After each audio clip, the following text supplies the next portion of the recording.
A gente já começa falando de desdobramentos envolvendo a fuga lá de Mossoró. A polícia encontrou pegadas de objetos que podem ser dos fugitivos da Penitenciária Federal que fica no Rio Grande do Norte. A Janaína Camelo chega com as informações. Janaína, há também relatos de moradores ali daquela região. O que você conta, hein? Bem-vinda. Boa tarde, Evandro. Boa tarde a todos que nos assistem. Isso mesmo, moradores ali da região de Mossoró, onde esse trabalho de procura, desses fugitivos está acontecendo, disseram que viram hoje de manhã 2 homens e seriam os 2 homens que fugiram então do Presídio Federal de Mossoró na madrugada da última quarta-feira. Lembrando que as fotos desses dois homens estão sendo divulgadas, especialmente ali entre os moradores da região de Mossoró. Então, essas 2 pessoas que disseram terem visto eles, avisaram aos policiais, então, que a fisionomia dessas pessoas, desses homens vistos, correspondem aí a essas fotos divulgadas. Lembrando que os foragidos, os nomes deles é Deibson Cabral Nascimento, de 33 anos, e Rogério da Silva Mendonça, de 35 anos, e os 2 fazem parte, lembrando, do Comando Vermelho, da facção criminosa Comando Vermelho. Além desses relatos também, Evandro, os investigadores, os policiais encontraram pegadas também hoje de manhã, nessa madrugada, na verdade. Pegadas e também um lençol e 2 camisetas ali nessa região onde também está sendo feito o trabalho de busca. Sendo que dessas 2 camisetas, uma é o uniforme que é utilizado pelos presidiários da penitenciária de Mossoró. Um morador de um imóvel rural que a polícia acredita ter sido invadido anteontem, na verdade, por esses 2 homens fugitivos aí do presídio, onde foram, por exemplo, roubadas roupas e também comidas. Esse morador, ele reconheceu esse lençol que foi encontrado hoje pelos policiais. Então, só lembrando, esse trabalho de busca aí por esses 2 homens está acontecendo com a ajuda aí de 300 policiais, cerca de 300 policiais, numa força-tarefa que conta com a Polícia Federal, a Polícia Rodoviária Federal e a Polícia Local ali de Mossoró do Rio Grande do Norte, Polícia Militar e Polícia Civil. Ontem, o ministro da Justiça, Ricardo Lewandowski, ele adiantou que esse trabalho de busca está acontecendo num perímetro, num raio ali de 15 quilômetros entre o Presídio Federal, onde aconteceu a fuga, e o centro de Mossoró. E o ministro chegou a dizer que, pelo andar aí das investigações, seria só questão de horas até esses homens serem capturados, serem encontrados. Então, os policiais acreditam que eles continuam ali nessa região, que eles não saíram dali. Então, esse trabalho de busca está se concentrando onde foram encontradas hoje esses vestígios, esses rastros, No caso, as pegadas, o lençol e essas camisetas. Evandro, é com você. Muito obrigado pelas informações, Janaína Camelo. Bom trabalho. Se tiver mais novidades sobre essas buscas, chama a gente ao vivo aqui, no 3 em 1. Luiz Felipe Dávila, ontem o ministro da Justiça, Ricardo Lewandowski, expôs uma estrutura bem precária, ali no presídio de Mossoró, com uma reforma que estava acontecendo e com uma estrutura que dificilmente nos diz ou diz respeito a algo de penitenciária de segurança máxima, justamente porque eles tiveram uma facilidade, nas palavras do ministro, em deixarem o local. Isso faz com que a pressão agora pelas buscas aumente em torno das autoridades que estão cuidando dessa operação? Com certeza. Aliás, ontem, a fala do ministro Lewandowski, ele parecia que estava fazendo o jogo dos 7 erros, Assim. O projeto, faltou aqui Câmara, não tinha isso aqui. E assinalou todos, Assinalou todos, Fez o jogo dos 7 erros perfeito ontem.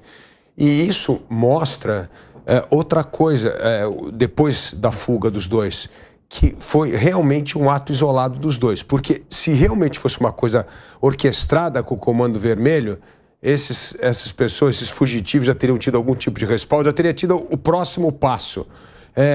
Por estar na região ainda, como mostram essas evidências trazidas aí na reportagem, mostra que não houve uma coordenação com o Comando Vermelho mesmo. Então, aí a chance de encontrar esses fugitivos e prendê-los novamente é muito grande, Porque não houve o segundo passo desse plano de fuga posto em ação. Então, parece que se conseguir capturar rapidamente essas pessoas, isso pelo menos salva um pedaço da honra, de uma vergonha no Brasil, que tem a primeira vez que tem uma fuga num presídio de segurança máxima.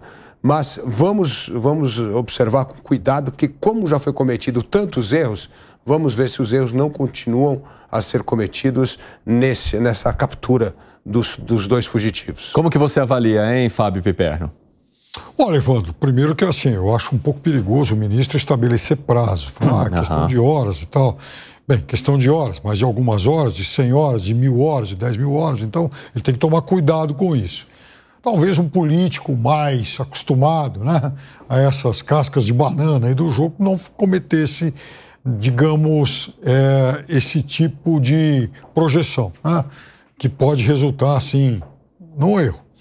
Segundo, o ministro falou ontem, né, que eles acreditavam que realmente esses dois presos estivessem ainda na região de Mossoró, porque eles não identificaram, por exemplo, nenhuma viatura, nenhum carro próximo ao presídio, né, no momento em que eles conseguiram escapar. Então, portanto, fica muito claro que eles fugiram a pé, e se fugiram a pé devem estar buscando, por exemplo, roupas, assaltar alguém para ter algum dinheiro, assaltar alguém para ter, quem sabe, um carro, numa dessas, roubar alguém para ter um telefone, né? Eles vão atrás, especialmente desse tipo de coisa.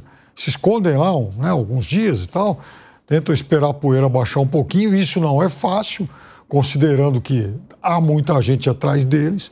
Agora, vamos considerar também uma outra coisa.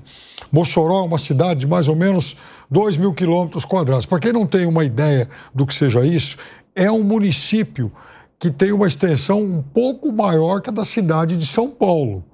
Então, e veja, com muitas matas, com muita zona rural. Então, isso certamente vai oferecer a esses bandidos algumas possibilidades aí de ficar escondido nesse matagal todo.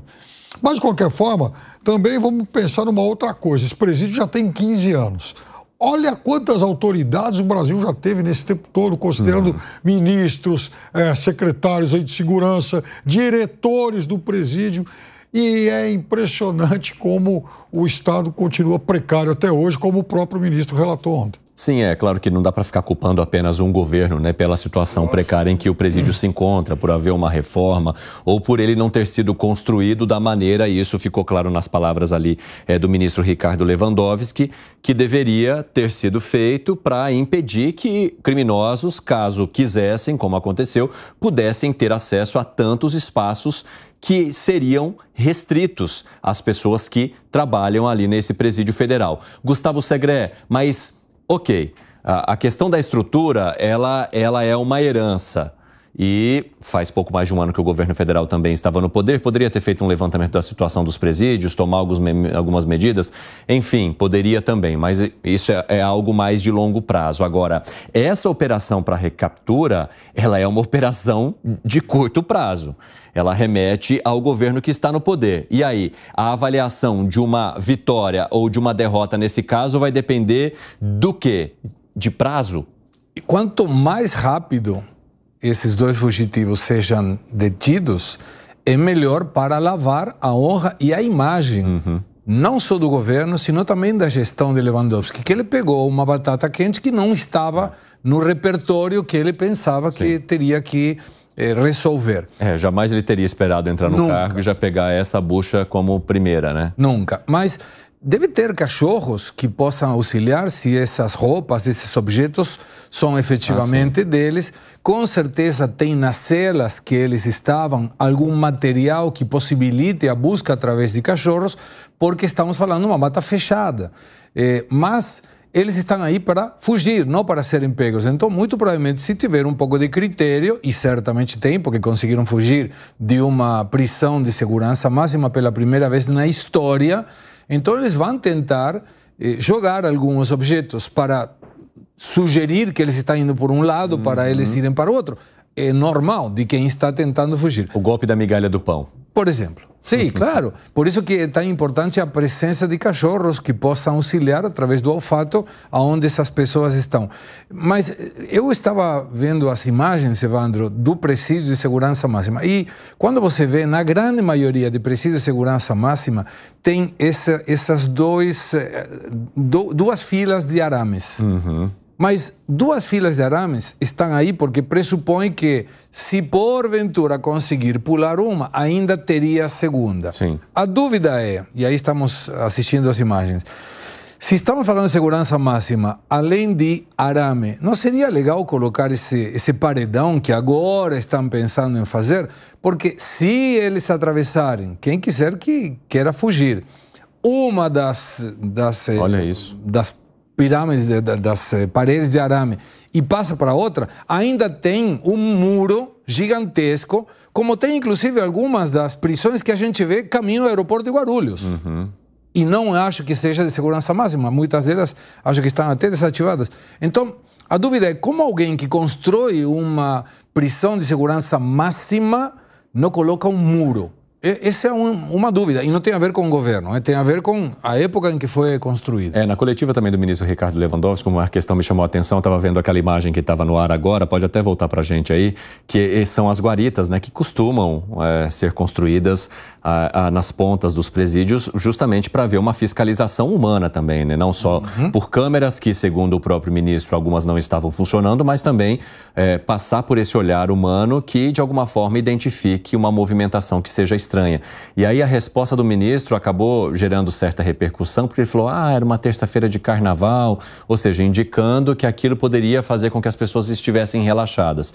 Num presídio de segurança máxima, provavelmente não haja relaxamento para quem trabalha e atue nesse local, né, Dávila? Exatamente.